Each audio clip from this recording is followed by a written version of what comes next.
Wakil Kepala Sekolah Ibu Bayu Andriani dan Bapak Setarigan, yang kami hormati Bapak Ibu Guru peserta kegiatan destinasi.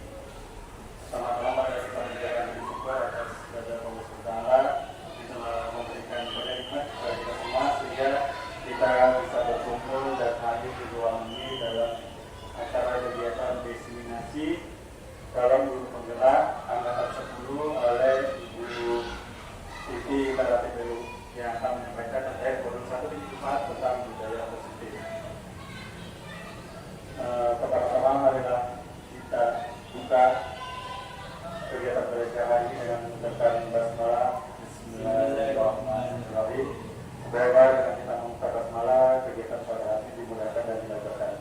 Sebelumnya saya akan membacakan urutan acara pada siang hari ini. Yang pertama pembukaan tadi sudah kita lakukan. Yang kedua nanti akan ada penyampaian destinasi terkait modul 174 tentang budaya positif, dan yang terakhir ketiga yaitu tentang penutup, tidak tentang penutup, tentang penutup. Untuk mempersingkat waktu kita langsung saja ke agenda berikutnya atau kegiatan selanjutnya, yaitu tentang penyampaian modul 174 budaya positif oleh calon guru penggerak angkatan 10 yang akan disampaikan oleh Ibu Siti Terapi Jalur. Kepada beliau kami persilakan.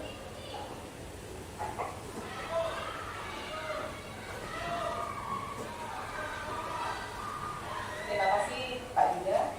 Assalamualaikum warahmatullahi wabarakatuh. Selamat siang, salam sejahtera kita semua.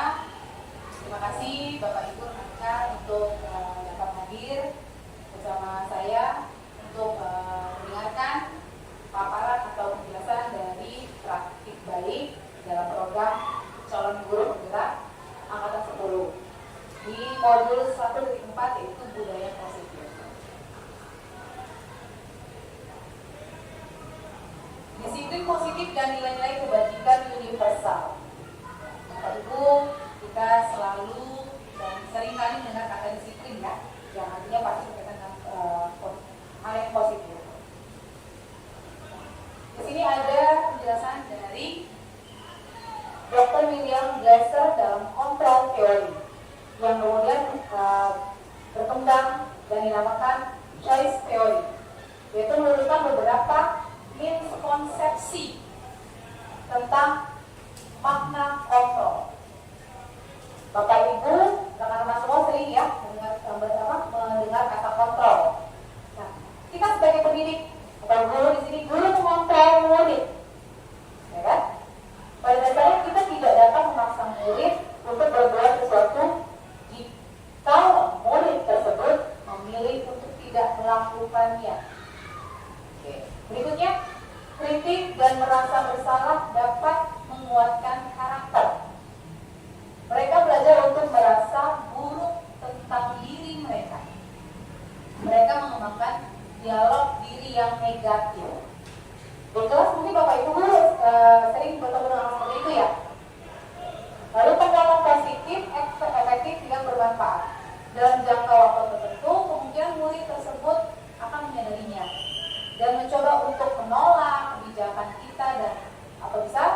menjadi murid-murid tersebut menjadi tergantung pada pendapat sang guru untuk berusaha, jadi ketergantungan.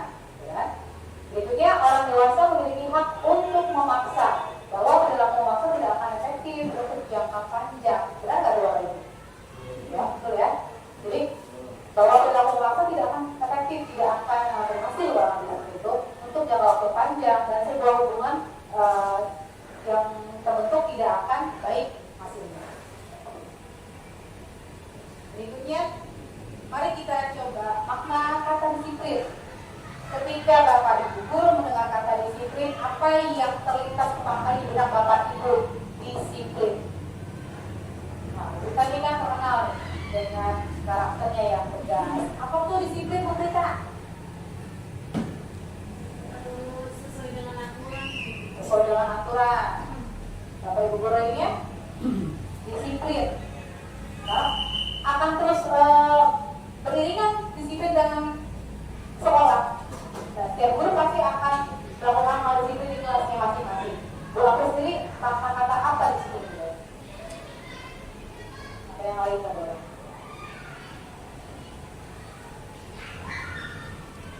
Patuhan. Patuhan.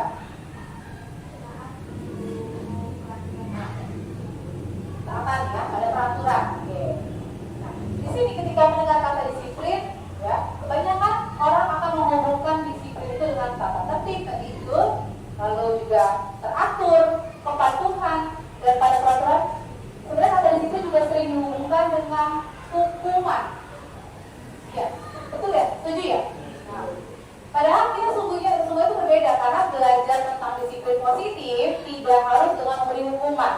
Nah, justru itu adalah salah satu alternatif terakhir, dan kalau perlu tidak dilakukan hukuman itu, ditiadakan. Nah, seseorang yang memiliki disiplin diri berarti mereka bertanggung jawab terhadap apa yang dilakukan, dan karena mereka berdasarkan tindakan itu dari dirinya sendiri. Nah, dan juga tidak dibagikan universal. Jadi pada dasarnya kesadaran pada diri sendiri. Lalu sebagai pendidik, sebagai guru, tujuan kita itu adalah menciptakan anak-anak yang memiliki disiplin diri, sehingga mereka bisa berperilaku dengan mengacu pada nilai-nilai kebajikan universal untuk motivasi intrinsik. Motivasi intrinsik berarti motivasi dari dalam diri sendiri. Ya. Saya yakin Bapak Ibu guru pasti anak muridnya itu beberapa atau hampir semuanya memiliki motivasi intrinsiknya bawah masing-masing. Ya. Nah, teori motivasi, hukuman dan penghargaan dan juga restitusi, di sini saya akan mencoba menjelaskan atau menjelaskannya. 3 motivasi perilaku manusia. Dia membaca dalam bukunya Restructuring School Discipline menyatakan ada 3 motivasi perilaku manusia.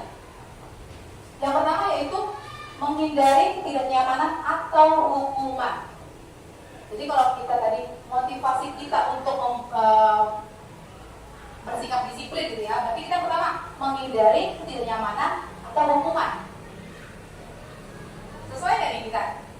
Pasti ya, pasti. Ya. Biasanya orang yang motivasinya perilakunya itu untuk menghindari hukuman atau teguran, gitu kan ya, atau tidak nyamanan, sebenarnya mereka sedang menghindari permasalahan yang mungkin muncul dan berpengaruh pada mereka. Setuju nggak Bapak Ibu? Ya, saya pribadi juga kadang memang seperti itu. Jadi menghindari ketidaknyamanan atau hukuman.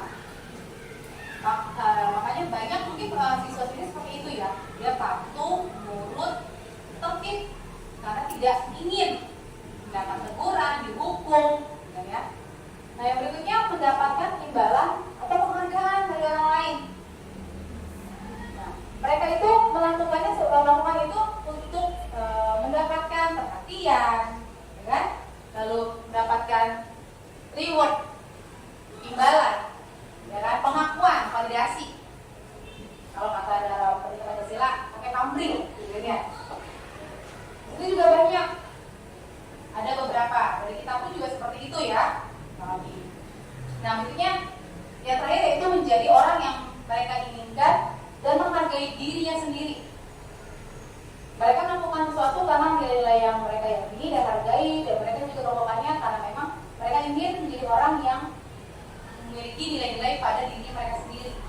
kesadarannya sendiri tanpa ada tadi pengakuan dari orang lain, reward, ya, atau juga menghindari masalah, menghindari hukuman atau yang hukuman atau punishment. Nah, di sini ada 3 motivasi perilaku manusia yang kesehariannya pasti kita sering lihat. Ya, mungkin ada kita lakukan, ya Bapak Ibu ya.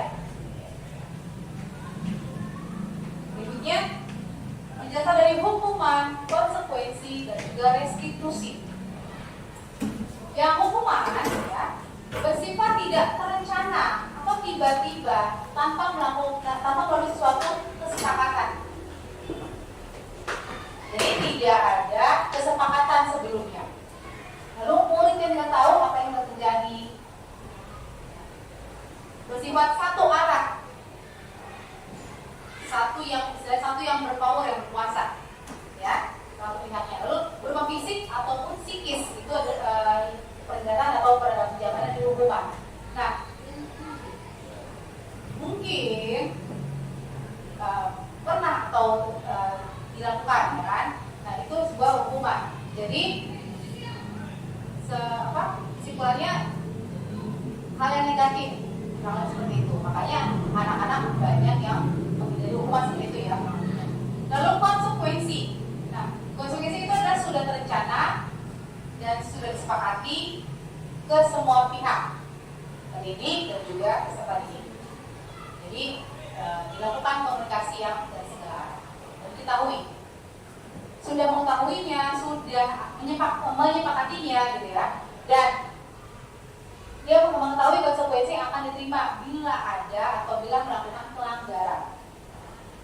Lalu guru senantiasa memonitoring muridnya. Mengingatkan mungkin bisa seperti itu. Ya, itu mungkin konsekuensinya. Ketika kita sudah menyepakati kelas bersama murid-murid kita tetap juga mengingatkan, memonitoring juga. Yang berikutnya yaitu restitusi. Restitusi menciptakan kondisi bagi murid untuk memperbaiki kesalahannya. Nah, jadi menciptakan kondisi peserta didik murid kita itu untuk memperbaiki kesalahannya. Lalu menguatkan mereka dalam jangka panjang. Menguatkan nanti memotivasi, ya, membuat lebih hal yang baik. Lalu belajar tanggung jawab untuk perilakunya sendiri. Bertanggung jawab pada diri sendiri dan juga mendorong disiplin positif. Itu adalah restitusi. Nah, bagi kita sendiri dari hukuman, konsekuensi atau restitusi yang sering dilakukan atau yang dilakukan itu kebanyakan yang mana Bapak? Biasanya hukuman. Mungkin kalau kita tingkat dasar ya, kalau untuk restitusi sebenarnya sudah harus dimulai sebenarnya kan, tapi bertahap dan pelan-pelan. Karena untuk tingkat SD itu tidak bisa lepas ya untuk restitusi ya. Selanjutnya dihukum oleh penghargaan. Di sini ya, mengungkapkan baik penghargaan maupun hukuman kan, adalah cara-cara mengontrol perilaku seseorang yang menghancurkan potensi untuk pembelajaran yang sesungguhnya. Ya, menurut Ron, secara ideal tindakan belajar itu sendiri adalah penghargaan. Jadi tanpa harus mendapat reward, tanpa harus mendapat hadiah atau imbalan, itu adalah tingkat sesungguhnya dari pembelajaran. Oke, berikutnya Ron juga mengemukakan beberapa pernyataan ya, dari hasil pengamatannya selama ini tentang tindakan memberikan penghargaan yang nilainya sama dengan menghukum seseorang. Jadi ketika barangkali guru memberikan reward, itu kurang lebih sama dengan hukuman. Maksudnya itu setuju nggak Bapak Ibu? Setuju nggak? Kalau misalkan kita memberikan reward ke anak, ya kan? Kurang lebih sama seperti kita memberikan hukuman kepada anak yang tidak mendapat reward ya. Karena ini pengaruh jangka pendek dan jangka panjang. Boleh berbagi cerita nih ke Bapak Ibu mungkin apakah ada yang ini untuk pembelajaran memberikan reward atau bagaimana? Boleh sharing? Nah, ketika sekarang mengetahui ternyata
motivasi ya, motivasi dari guru dan juga teman-temannya.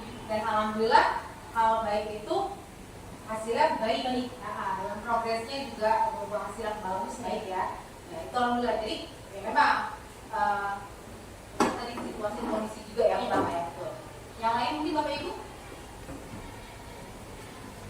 Adik? Selanjutnya yaitu penghargaan mengurangi ketepatan. Penghargaan mengurangi ketepatan.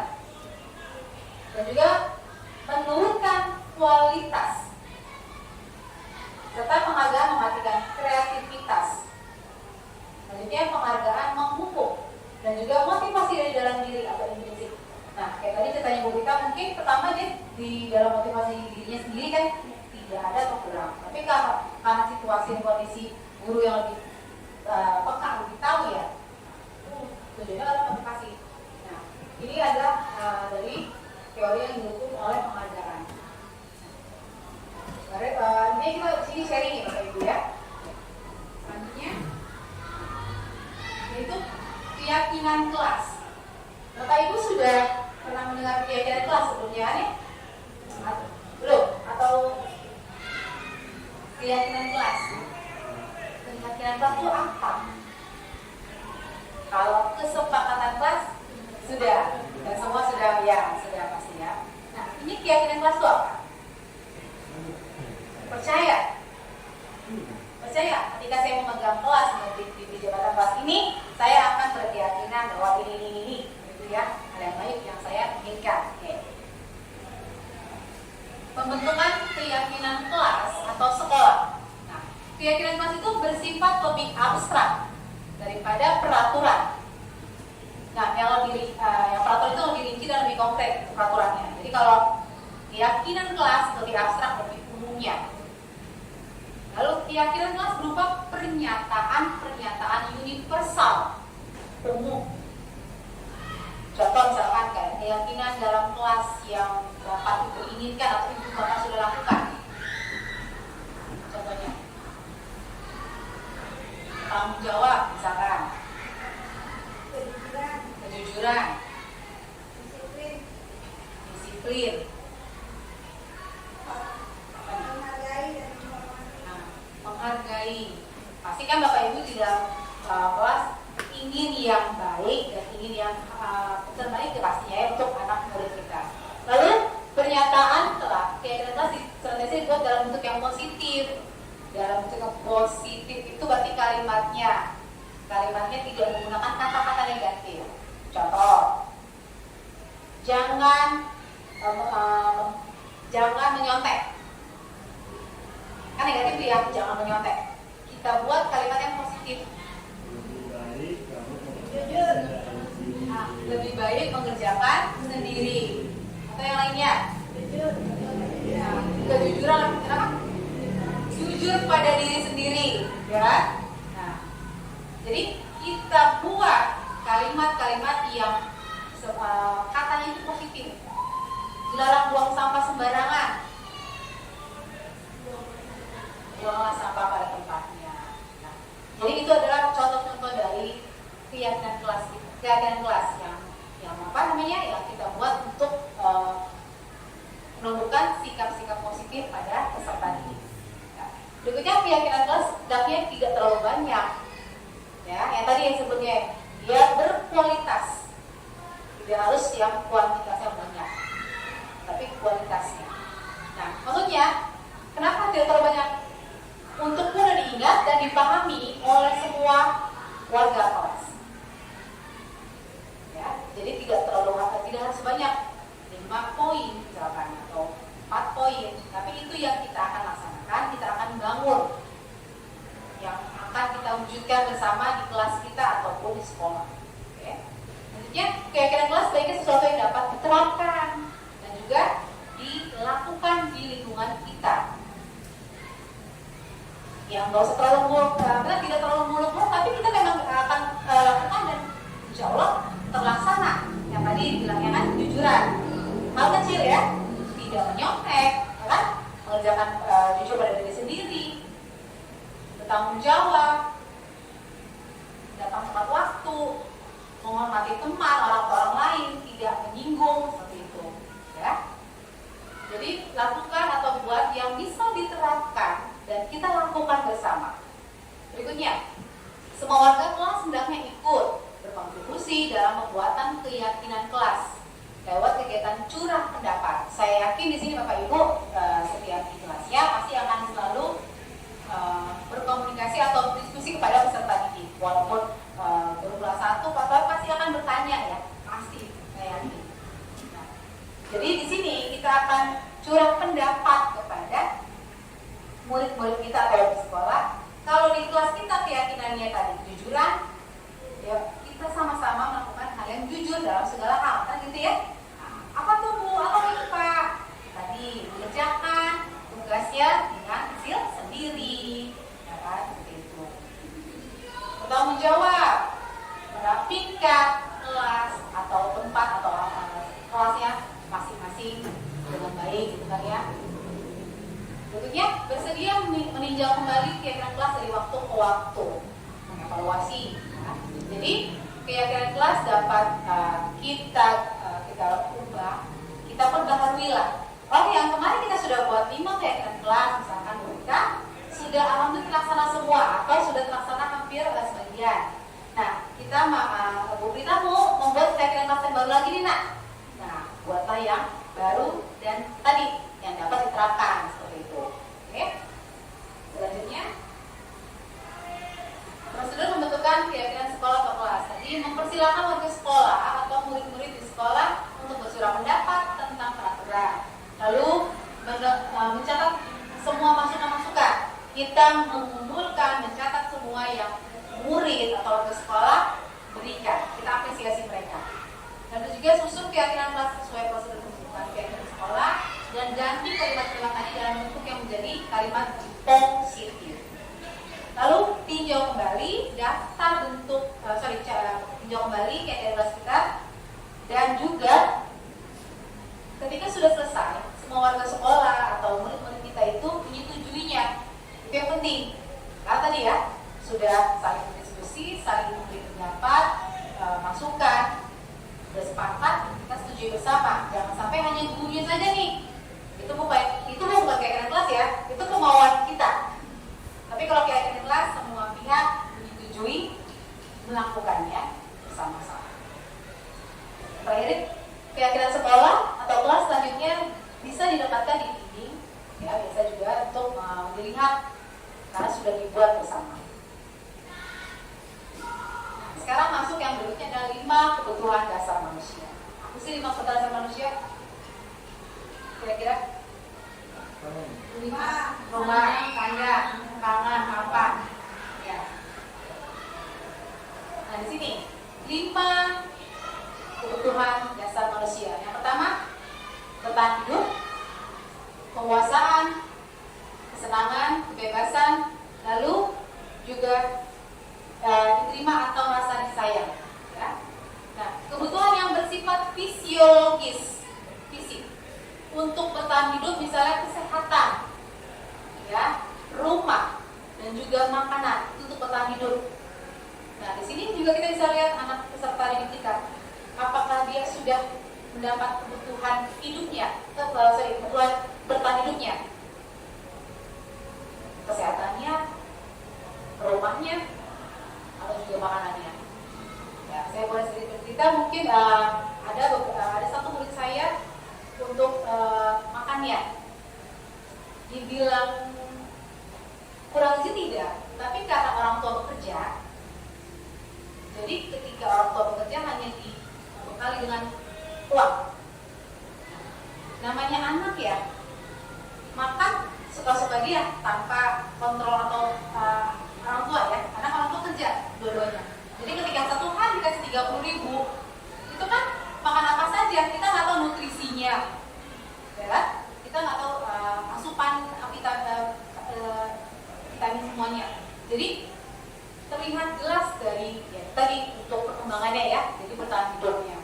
Lalu berikut keinginan untuk tetap terhubung dengan orang lain seperti teman, keluarga dan lainnya, yaitu kasih sayang.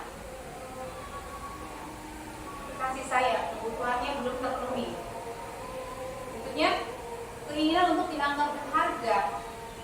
membuat perbedaan bisa membuat pencapaian kompeten diakui, dihormati pula. Itu penguasaan, ya, penguasaannya. Lalu memiliki pilihan dan mampu mengendalikan arah hidup atau kebebasan. Yang terakhir mencari kesenangan, bermain dan tertawa itu kesenangan. Nah di sini 5 kebutuhan ini mudah-mudahan di umur kita sudah tercukupi semuanya mudah-mudahan. Tapi yang namanya manusia tidak ada sempurna ya. Nah, disini kita harus ekstra. Nah, 5 dan kebutuhan dasar manusia nanti Bapak Ibu materinya untuk menyaksikan video.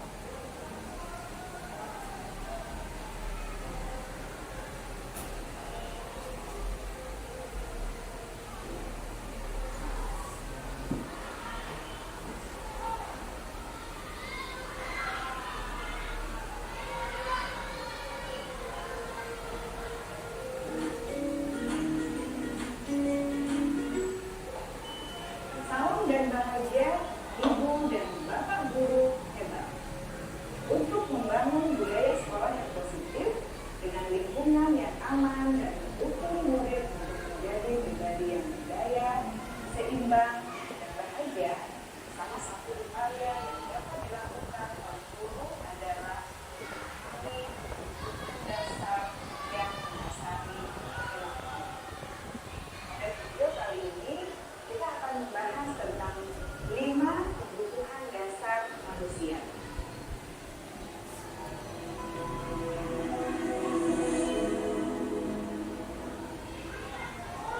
Ki Hajar Dewantara dalam salah satu tulisannya menyatakan, kita ambil contoh perbandingannya dengan hidup tumbuh-tumbuhan.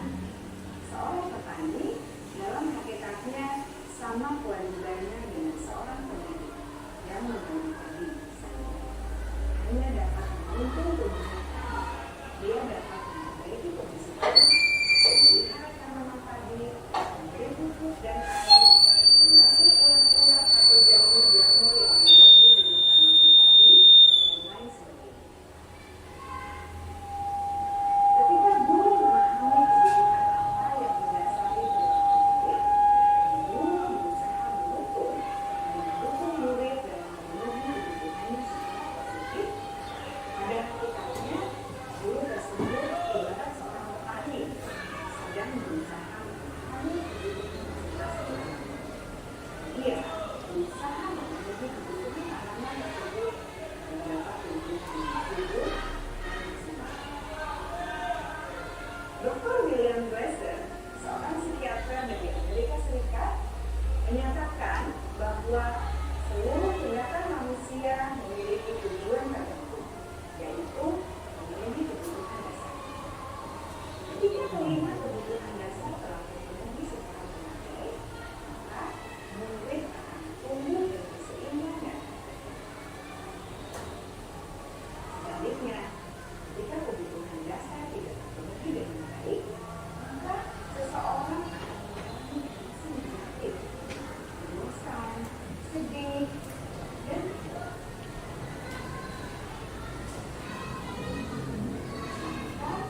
mereka dapat melakukan perbuatan yang menyenangkan dengan nilai-nilai pendidikan atau melanggar aturan. Dengan kata lain, perilaku buruk seseorang biasanya adalah respon sebagai kebutuhan yang tidak terpenuhi. Namun, kita tidak tahu cara untuk memenuhinya. Ada 5 kebutuhan dasar manusia menurut Dr. William Glasser, yaitu yang pertama, kebutuhan untuk bertahan hidup atau survival. Yang kedua, kebutuhan untuk merasa diterima atau love and belonging. Yang ketiga, kebutuhan akan kebebasan atau freedom. Yang keempat, kebutuhan akan kesenangan atau fun. Dan yang kelima, kebutuhan akan kekuasaan atau power.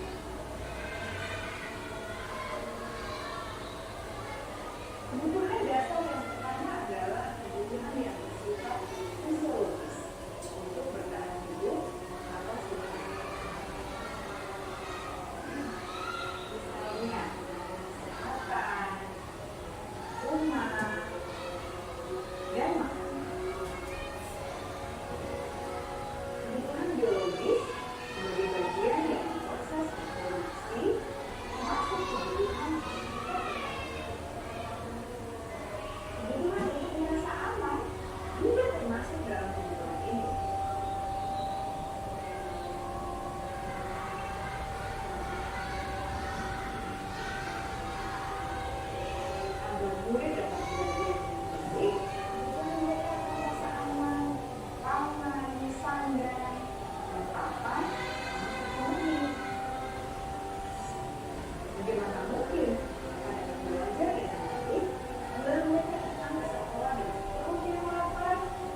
terhubung dengan orang lain seperti teman, keluarga, teman kerja, dan kelompok di mana kita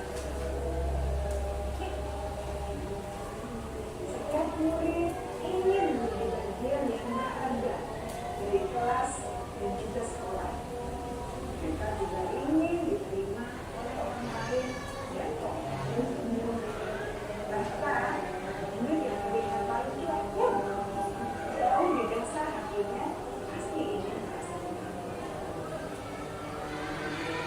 Sebagai guru, seharusnya kita dapat menerima murid kita apa adanya, sesuai dengan kita. Karena setiap murid adalah unik. Mereka memiliki kekuatannya masing-masing, sehingga guru seharusnya bisa menciptakan kesempatan untuk murid kolaborasi dan memiliki emosi bisa dan murid yang memiliki kebutuhan yang besar untuk merasa diterima, biasanya mereka belajar karena suka pada gurunya. Mereka juga suka berbeda. Kebutuhan yang ketiga adalah kebutuhan dewasa. Kebutuhan membuat dewasa. Murid harus diberi kesempatan untuk membuat pilihan yang bertanggung jawab atas pilihan mereka. Beri mereka kebebasan bukan berarti membiarkan mereka melakukan apa saja yang mereka mau, melainkan lebih memberi mereka kesempatan untuk membuat pilihan. Mengarahkan untuk mereka percaya diri, memberi mereka kesempatan untuk mencoba hal yang baru. Pembelajaran dengan metode yang beragam dan menarik juga akan membantu kebutuhan murid dengan kebiasaan diri. Pembelajaran berdiferensiasi, di mana guru menyediakan beberapa jenis tugas yang bisa dipilih oleh murid sesuai minat mereka, sangat baik untuk mengembangkan murid menjadi lebih mandiri dan memiliki motivasi internal. Karena kebutuhan akan kebebasan pada dasarnya adalah kebutuhan untuk mandiri, memiliki otonomi, memiliki pilihan, dan mampu mengendalikan arah emosi.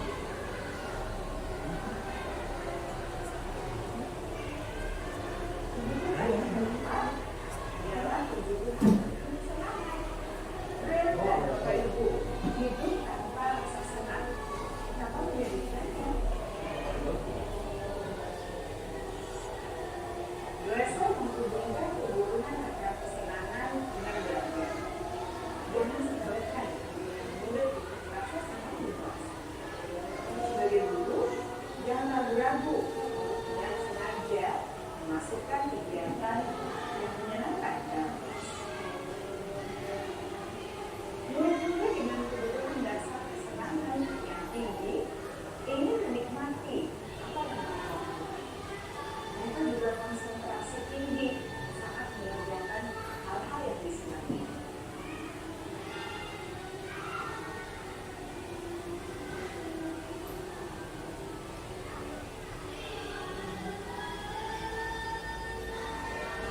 Kebutuhan yang kelima adalah kebutuhan akan kekuasaan. Setiap murid memiliki kebutuhan untuk merasa kompeten,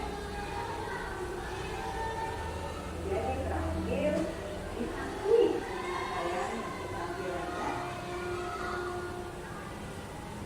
mendengarkan, bisa membuat dampak dan pengaruh, dan memiliki perasaan.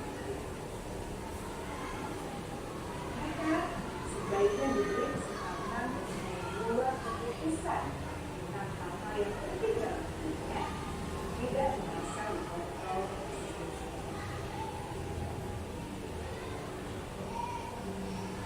Pada murid yang telah menginjak usia remaja, seringkali mereka merasa tidak memegang kendali atas kehidupannya sendiri. Karena guru tak selalu berpengaruh dalam mengambil keputusan. Murid-murid yang memiliki kebutuhan dasar dan dewasa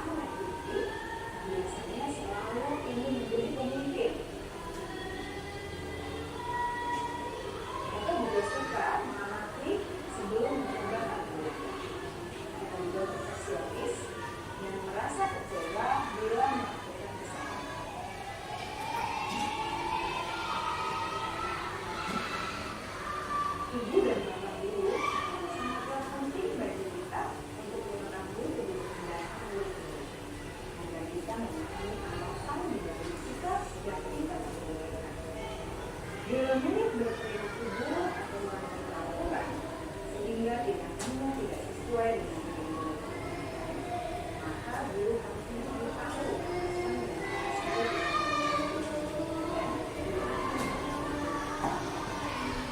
melalui percakapan dengan guru dalam menciptakan disiplin positif, murid dapat diajak mengambil sikap aktif dalam mengetahui kebutuhan dan berusaha berkomunikasi dan mendasari tindakan. Jika guru mengabaikan murid, maka perilaku tersebut akan berpengaruh pada suasana kelas yang kurang kondusif dan akan berpengaruh pada tujuan dari pendidikan. Ibu bapak guru hebat, mari kita menjadi guru yang lebih baik dengan memahami kebutuhan dasar murid-murid kita yang senantiasa membimbing mereka untuk menjadi pribadi yang berdaya, seimbang, dan bahagia. Salam dan bahagia, ibu dan bapak guru hebat.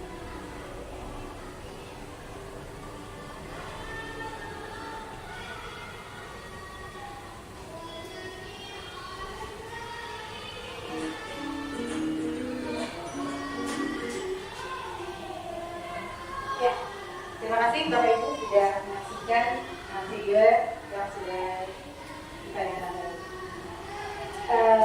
Kita mulai SDT kali ya, karena kurang semangat ya. Bapak Ibu saya mohon untuk berdiri boleh? Kita mulai SDT ya. Soalnya terlihat jelas lelah ngantuk ya. Kita SDT sedikit lah ya. Biasanya guru kelas 1 dari 41 ya SDT-nya oke. Pak Guru Agama juga ya. Ikuti gerakan saya. Kalau kurang bagus gerakannya boleh dimodif ya. Jadi saya mau ice breaking-nya tentang makan pisang. Iya. Tapi bukan bahasa Inggris sambil nyanyiin. Terus kita makan pisangnya itu bukan pakai kak, enggak. Kita pakai apa namanya kalau restoran candle manner ya? Oke. Are you ready kids? Oke, jadi pertama gerakannya itu pertama kita kalau makan pisang kita apain dulu? Buka, kupas. Kupas. 1, 2, 3 gitu kan ya. Nah, kupasnya nggak kayak gitu Bapak Ibu. Kupasnya gini. Kupas, tapi pakai ucapan pakai bahasa Inggris ini gini. Peel banana, peel banana, peel banana, peel. Oke, jadi peel banana dulu ya. Peel banana, peel banana, peel. Ya dulu ya apa? Oke, udah dikupas, dipeel lalu di karena kita pakai dehydrator tadi dipotong kan? Nah, dipotong dong. Cut, ya kan? Nah, cut banana, cut banana, cut banana, cut. Sudah? Lalu dikupas, dipotong, lalu dimakan. Apa tuh makan bahasa Indonesia Pak? Eat banana, eat banana, eat banana, eat. Oke, sudah masuk ke tenggorokan sama masuk lambung. Lalu goyang ke lambung kan? Shake banana, shake banana, shake. Nah, udah digoyang ke lambungnya, buang deh. Terus akhirnya push banana, push banana, push banana, push. Ya, bisa ya? Ya semangat ya. Oke, 1, 2, 3, go. Peel banana, peel banana, peel banana, peel. Ayo Pade. Cut banana, cut banana, cut banana, cut.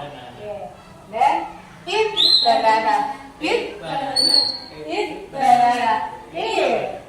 Shake banana, shake banana, shake banana, shake. Right here. Boom banana, boom banana, boom banana, boom. Mulai sekali nggak? Terima kasih mau bergoyang bersama saya. Oke, selanjutnya yaitu restitusi 5 posisi kontrol. Tadi sudah tepat sudah dijelaskan itu restitusi ya. Yang tadi yaitu murid peserta didik atau peserta didik diajak untuk memperbaiki kesalahannya dan mencari jalan solusinya. Oke? Yang pertama, penghukum, pembuat merasa bersalah, teman, pemantau, lalu manajer. Nah, jadi di sini ya, tadi dia dosen dengan pendekatan restitusi yang disebut dengan 5 posisi kontrol. Nah, kita sudah mengajar bukan cuma 2-3 tahun, tapi sudah cukup lah ya. Nah, kira-kira dari 1 sampai 5 posisi, Bapak Ibu guru yang mana posisi? 2, pembuat merasa bersalah, dengan lantang gitu ya Pak Yuda. Bapak Ibu yang lainnya? Kalau enggak? Iya tuh, kebanyakan saya pun membuat merasa bersalah ya.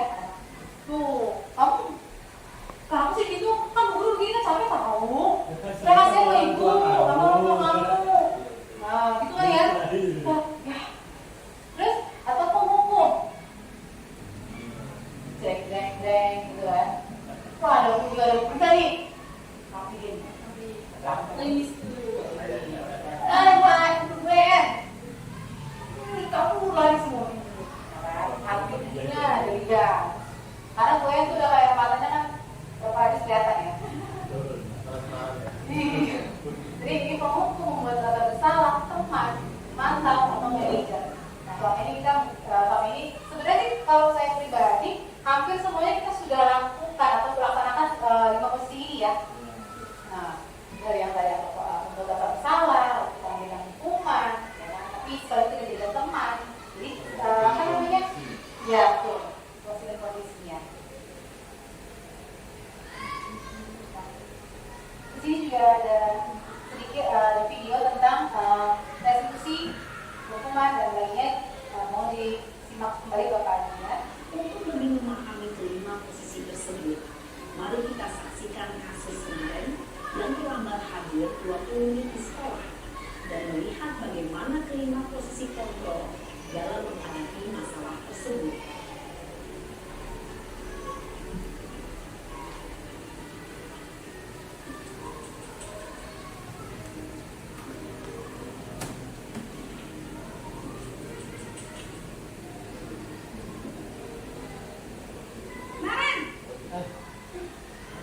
Sini kamu. Selalu terlambat. Kamu deh, pasti terlambat. Apa? Apa coba? Alasan kamu apa lagi? Kapan sih kamu tidak terlambat? Malas sekali ya kamu jadi anak. Dasar pemalas. Gak kapok-kapok sih kamu. Sudah berapa kali terlambat? Sana, kamu keliling lapangan basket 2 kali. Kenapa saya harus keliling lapangan basket, Bu? Kenapa? Kamu melawan ibu. Berani-beraninya jawab. Sudah terlambat, masih berani jawab pula. Sekarang, keliling lapangan basket 5 kali sekalian. Biar kapok. Cepat. Pergi sana ke lapangan basket.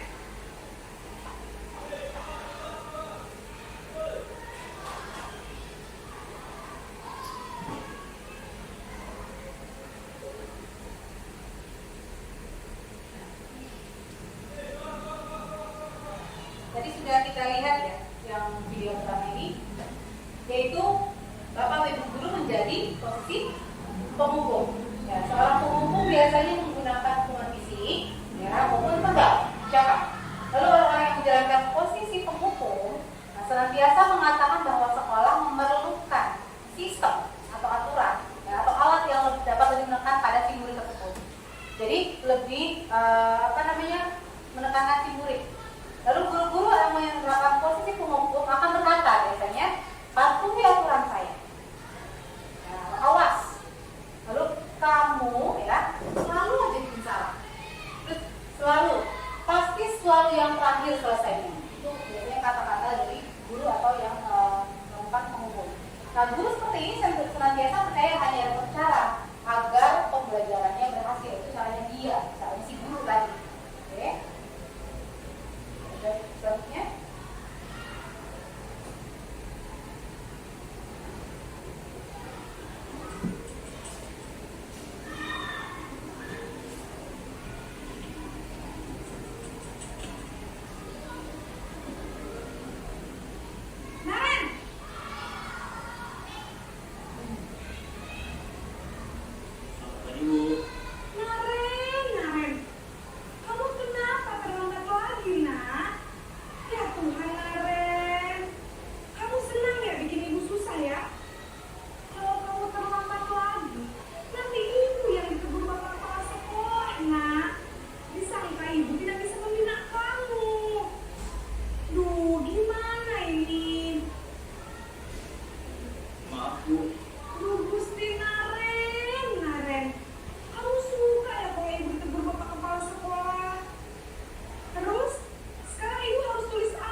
selanjutnya membuat merasa bersalah.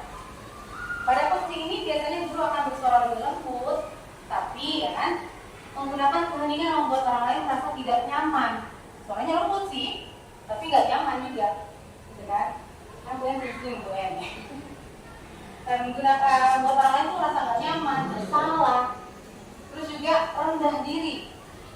Dan kata-kata yang keluar dari guru tersebut, ya kan? Ibu sangat kecewa deh sama kamu.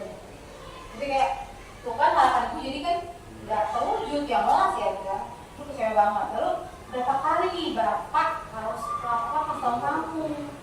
Berarti bukan cuma sekali loh untuk ngomongnya ya anaknya kan gitu ya. Terus gimana coba kalau orang tua kamu tahu kamu berbuat seperti ini? Nah itu posisi sih membuat rasa bersalah. Nah di posisi ini ya, murid akan memiliki penilaian yang buruk. Jadi dia nggak sendiri nih muridnya tentang dirinya sendiri. Ya Pak Guru atau Bu Guru marah deh sama aku, sedih deh sama aku, gitu ya. Itu kalau kata satu gitu ya, Bu Guru ya, Pak Guru maaf deh, gitu kan ya, bisa gitu kan. Padahal Bu Guru ngomong ya. Nah itu membuat merasa bersalah. Selanjutnya berikutnya.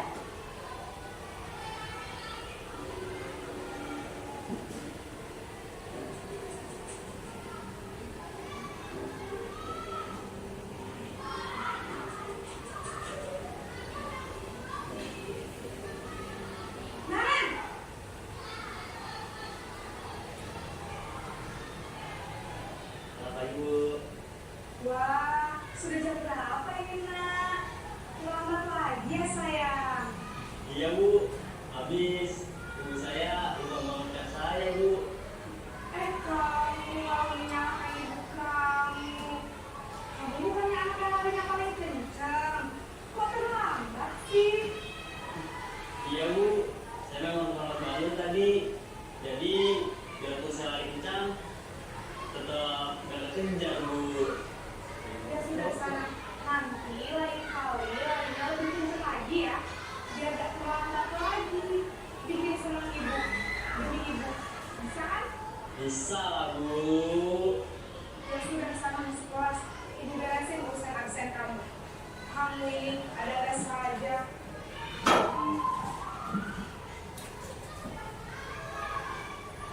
Sebelum saya jelaskan, Bapak Ibu Guru kira-kira pernah nggak melakukan posisi sebagai teman?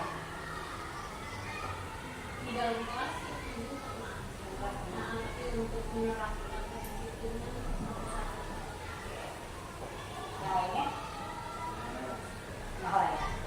Di sini posisi teman itu guru pada posisi ini tidak akan menyakiti murid, namun akan tetap berupaya mengontrol muridnya. Posisi teman itu pada guru bisa negatif maupun positif. Nah, positif di sini berupa hubungan baik, ya, yang terjadi antara guru dan si murid tersebut. Tapi kalau dia menggunakan hubungan yang baik dan benar, hasilnya baik, ya. Tapi kalau nanti yang tidak ada batasnya, ya. Nah, biasanya posisi ini si guru itu berkata, ayo bantulah demi bapak ya, demi ibu ya, atau ayo ingat dia bantuan apa, bantuan ibu atau bapak apa selama ini buat kamu. Terus ya sudah, kali ini nggak apa-apa, nanti ibu bereskan atau bapak bantuin. Nah, hal negatif ya, bila suatu saat guru tersebut tidak membantu, ya, maka murid tersebut akan kecewa. Nah, ini akan membuat timbul sifat posisi yang negatif pada murid pada guru tersebut. Nah, kan ada tuh yang bilang murid zaman sekarang, anak-anak zaman sekarang, ya, kita nggak bisa kerasin, kita harus gandeng, kita rangkul, kita sebagai teman. Nah, mungkin tadi kata Bu kita untuk di kelas, untuk memotivasi, ya. Tapi kalau untuk aturan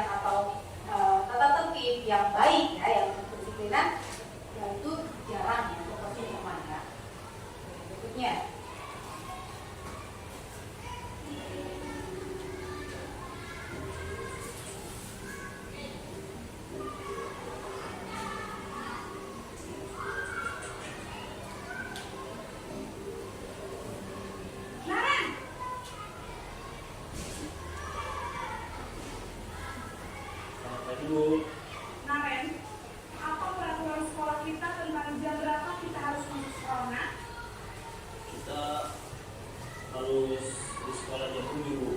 Iya betul, sekarang sudah jam 7.20. Kalian sudah tahu konsekuensinya jika terlambat hadir? Paham Bu, saya harus tinggal kelas pas jam istirahat selama 20 menit. Iya benar, konsekuensinya demikian. Jadi nanti jam 9.30 pas istirahat, kamu harus tinggal di kelas, kerjakan tugas tambahan untuk ketinggalan kamu, ya? Baik Bu.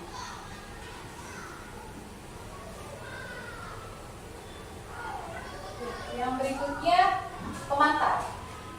Pemantau berarti mengawasi, ya. Posisi pemantau berdasarkan pada peraturan-peraturan dan konsekuensi dengan menggunakan saksi atau konsekuensinya. Kita dapat misalkan hubungan pribadi kita dengan murid sebagai seorang yang menjalankan posisi pemantau. Nah, pertanyaannya biasanya sering yaitu peraturannya apa yang telah kamu lakukan, sanksi apa atau konsekuensinya apa. Nah, mungkin biasanya kalau untuk posisi pemantau itu kebanyakan di kelas atas ya, karena sudah mengetahui konsekuensinya. Apa yang akan kamu terima jika melakukan ini atau melakukan yang tidak baik. Jadi seorang pemantau itu sangat mengandalkan perhitungan, catatan, dan data yang dapat digunakan sebagai bukti. Karena kita kan pemantau ya, ada datanya, kan pastinya valid juga. Lalu posisi ini akan menggunakan stiker atau slip catatan, daftar cek. Nah, misalkan kita juga gitu ada buku khusus ya, kita masing-masing ya. Dari 30 peserta didik pasti ada catatan-catatannya. Ya. Lalu posisi pemantau ini berawal dari teori stimulus respon yang menunjukkan tanggung jawab guru dalam mengontrol muridnya. Jadi mengontrol murid agar dapat melakukan atau tidak melakukan. Yang berikutnya.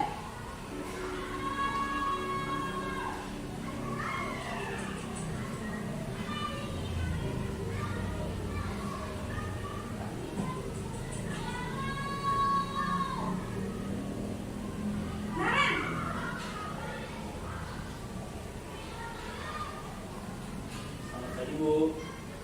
Selamat pagi, Naren. Maaf Bu, saya terlambat.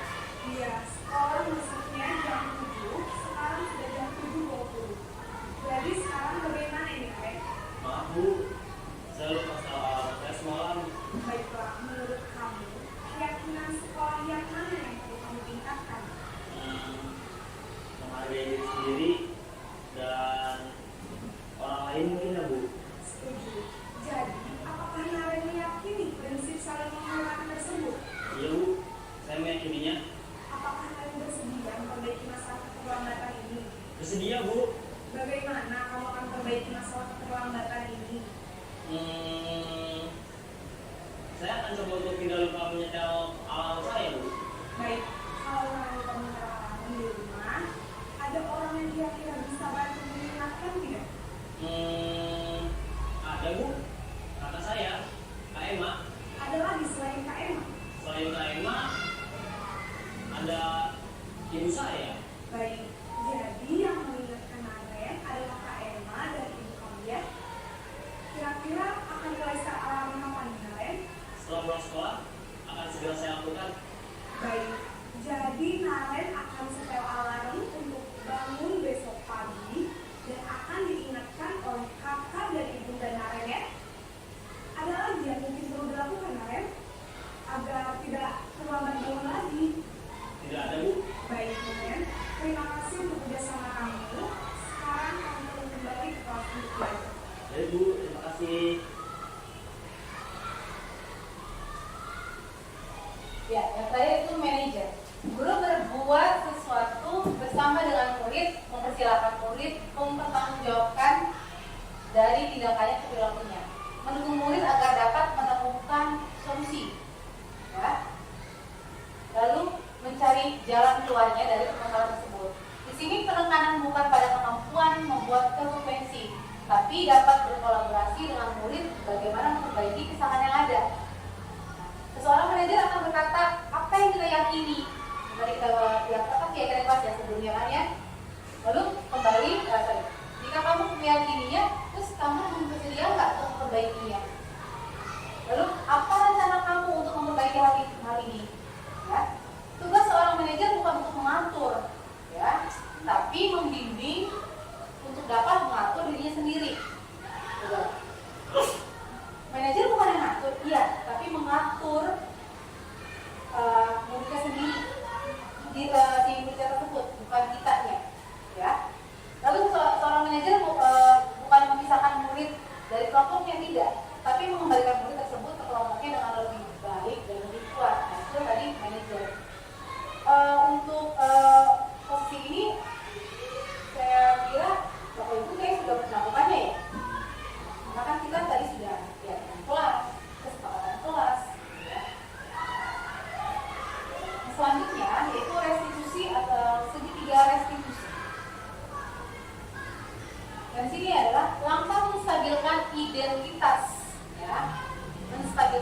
identitas. Itu langkahnya. Teori kontrolnya, kita semua akan melakukan hal terbaik yang kita bisa lakukan. Hal terbaik apa yang bisa kita lakukan, itulah nanti langkahnya menstabilkan identitasnya. Lalu yang kedua, validasi tindakan yang salah. Dan teori kontrolnya itu semua perilaku memiliki alasan. Ya, semua perilaku memiliki alasan. Makanya tadi sudah ada kan namanya 5 positif kontrol. Yang pertama sistem hukum ya. Bagaimana sistem hukum tidak memberikan kesempatan pada salah satu pihak untuk menjelaskan atau memberitahukan alasannya. Yang ketiga yaitu menanyakan keyakinannya. Kita semua memiliki motivasi internal. Bapak Ibu guru menjadi seorang pendidik, motivasinya pasti berbagai macam. Tidak sama gitu ya. Ada motivasinya memang dari dulu senang dengan anak-anak. Jadi ketika menjadi seorang guru SD nyaman gitu ya. Bu Prita itu orang yang memang suka dengan yang kedisiplinan. Jadi ketika menjadi seorang guru, anak-anaknya dibimbing untuk hal yang positif. Bu aja dengan kreativitasnya, kan seperti itu ya. Jadi motivasi dari diri sendiri. Yang pertama tadi menstabilkan identitas, ya. Nah, di sini bertujuan untuk mengubah identitas anak dari orang yang gagal atau yang belum baik, ya, menjadi orang yang sukses. Anak yang melanggar peraturan karena sedang mencari perhatian, pasti, ya. Oh dia lagi, gitu kan. Lalu anak itu yang mencari perhatian itu adalah yang sedang mengalami kegagalan dan dia mencoba untuk memenuhi kebutuhan dasarnya, namun ada benturan, ya, ada suatu benturan, gitu. Kalau kita mengkritik dia, maka kita membuatnya dalam posisi gagal. Kalau kita cuma kritik doang nih, kamu sih kok begini-begini, ya. Lalu kalau sebaliknya kita ingin dia menjadi orang yang baik atau efektif, kita harus meyakinkan si anak dengan cara mengatakan kalimat-kalimat positif seperti berbuat salah itu tidak apa-apa, tapi gitu kan ya, berbuat salah memang manusiawi, tapi sebaiknya kita memperbaiki dan tidak mengulangi lagi, gitu kan. Lalu tidak ada manusia yang sempurna. Lalu saya juga pernah mengatakan seperti itu. Dan terakhir kita kasih kata-kata motivasi. Kita bisa menyelesaikan permasalahan ini. Yang berikutnya validasi tindakan yang salah. Nah, biasanya di sini guru untuk menyuruh anak serta didik untuk menghentikan sikap yang tidak baik. Tapi teori kontrolnya itu mengatakan bahwa rasa itu sudah manjur katanya. Nah, di sini ya kan, tindakan guru dengan memvalidasi sikap yang tidak baik seperti bertentangan dengan aturan yang ada. Namun sebetulnya tujuannya untuk menunjukkan bahwa guru memahami alasan di balik tindakan si murid tersebut. Nah, di sini realisasinya tidak menyarankan bicara ke murid bahwa melanggar aturan adalah sikap yang baik, tapi dalam realisasi guru harus memahami alasannya si guru tadi. Dan paham bahwa setiap orang pasti akan melakukan yang terbaik di waktu tertentu. Nah, contohnya, padahal nih kamu gak kayak begini loh, kalau memang misalkan ya, kok tumben sih, ya gitu ya. Kamu orang yang rajin, gitu kan. Terus, kamu pasti punya alasan kenapa, ini kenapa, kan gitu ya. Gak biasanya loh, gitu. Ada apa kalau katakan yang luas loh, gitu kan. Siapa aja ya? Iya. Yes. Berikutnya yang menanyakan keyakinan. Kebanyakan anak mengatakan iya, tapi mereka tidak tahu bagaimana caranya menjadi orang seperti itu. Nah, guru dapat membantu mereka dengan bertanya seperti apa ya jika mereka menjadi orang seperti itu. Nah, ketika anak sudah mendapat gambarannya nih, kita nuntun, kita bimbing, kita arahin gitu kan. Nah, si anak itu sudah dapat gambarannya. Guru dapat membantu anak-anak tetap fokus pada gambaran tersebut dengan kata-kata atau kalimat apa bayangan kita, kelasnya nanti yang idealnya bagaimana, kelasnya yang enak bagaimana ya. Bu kayak begini bu, pak kayak begini pak. Nah kan gitu. Lalu kamu mau di luar yang seperti apa? Nah si Pak Bina yang masih Leona nih, ya kan? Leona mau di luar seperti apa? Pasti Leona akan menjadi orang kritis karena itu punya gambarannya yang tadi menanyakan keyakinannya. Selanjutnya di sini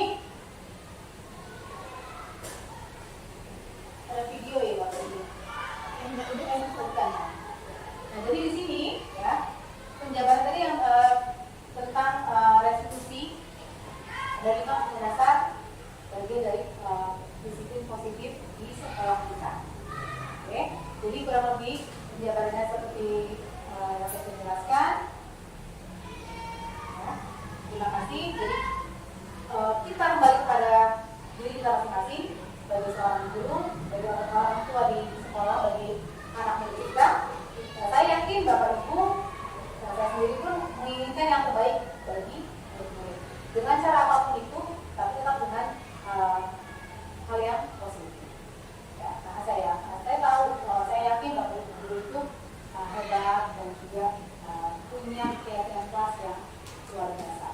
Jadi terima kasih atas perhatiannya. Mohon maaf jika kurang dan salah kata. Assalamualaikum warahmatullahi wabarakatuh. Waalaikumsalam warahmatullahi wabarakatuh.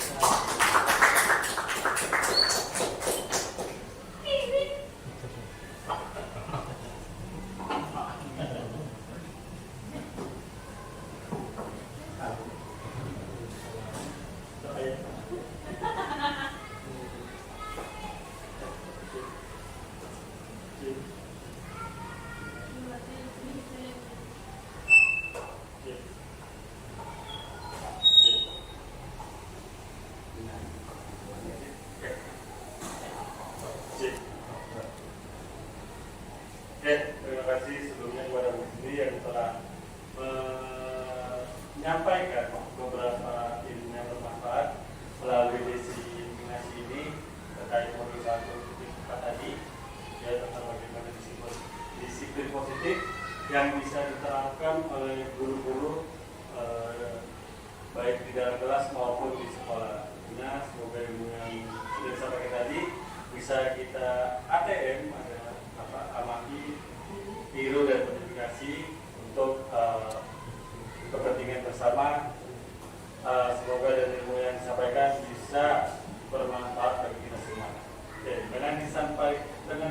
dengan selesai penyampaian tadi, artinya kegiatan hari ini sudah mencapai tahap akhir atau sudah mau berakhir.